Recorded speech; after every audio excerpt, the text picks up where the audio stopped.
It is fundamental that you focus on the visuals, don't ever start with the color palette. Drop your images into it and then the website does everything by itself. Basically it creates the color palettes from your images. By creating the mood board you can actually see the most commonly used colors in the design style that you're looking for or in the art direction of your project.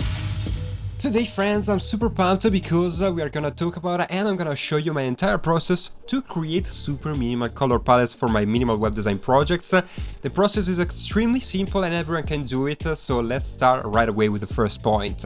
It is fundamental that you focus on the visuals given to you from your clients, primarily on the photos. It's absurd the amount of things that you can learn just from the photos, guys, because for instance you can understand the art direction of the project, you can understand the client's vision for the project, and also you can see the ballpark in terms of colors, because maybe a lot of photos are more towards the green side or white, brown, the colors that you want, and maybe if you were thinking about going for pink for the project and all the photos are more towards the brown, green or white, maybe going for pink is not the best way.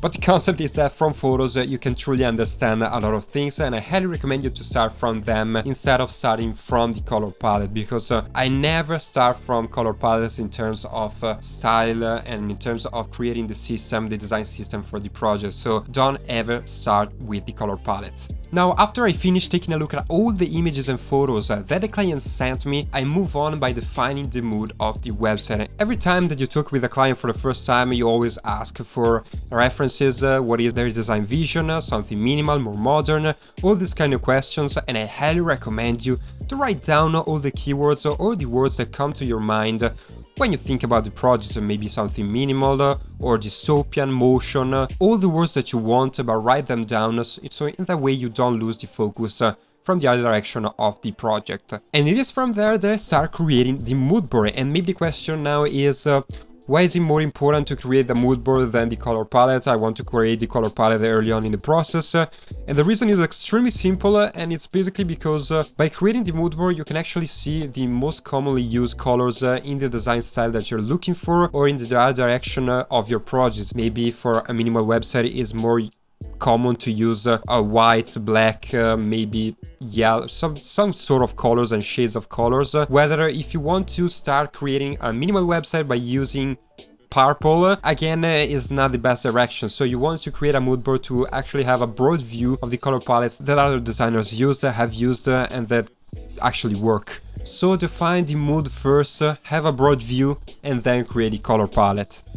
And here it comes the actual phase where we start creating the color palette, finally! And I start creating rough color palettes just by taking the colors from the images with the eyedropper, just to give me an idea of what colors works and what colors doesn't for this project. For instance, if I want to go with colors that are more muted, more saturated, it's not going to be the final color palette, but that allows me to create a really strong and solid base for the final result. And by the way, you can do everything by yourself. You put your images into your design software, you use the eyedropper to create all the color palettes, everything, but there is a much easier and faster way to create it, to speed up your entire process, which is basically by using color.adobe.co or adobe.color.co, I don't remember the exact URL. Write me in the comments the exact URL because I actually don't remember it, but basically it's super easy. You just go on the website, you drop your images into it, and then the website does everything by itself. Basically it creates the color palettes from your images, and you can choose certain parameters, color palettes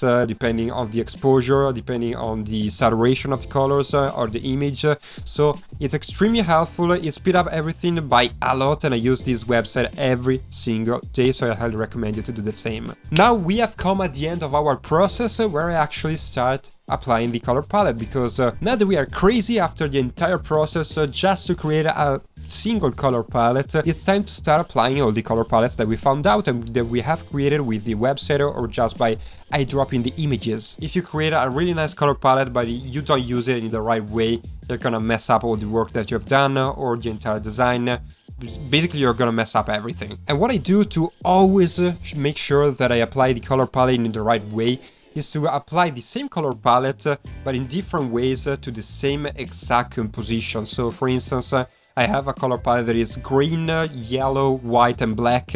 Maybe one time the primary color is yellow, one time the primary color is gonna be green, and one time the primary color is gonna be white. So I highly recommend you to play around with the same color palette on the same composition to truly understand and see what works in terms of color combinations. Maybe for your design that you want to create something minimal, it's not that good to create a design with the yellow background, but maybe you want to use the yellow as an accent color. So one super useful tip that I wished I knew when I was starting out in design is to actually apply the same color palette in different ways to the same composition. So this video is gonna be super fast, but I think that it's extremely helpful for a lot of you, and I wish that I knew all those things at the beginning when I started with design.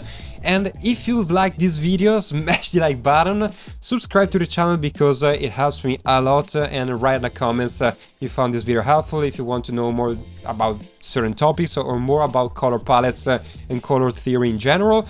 Let me know in the comments down below, and I'll see you in the next video.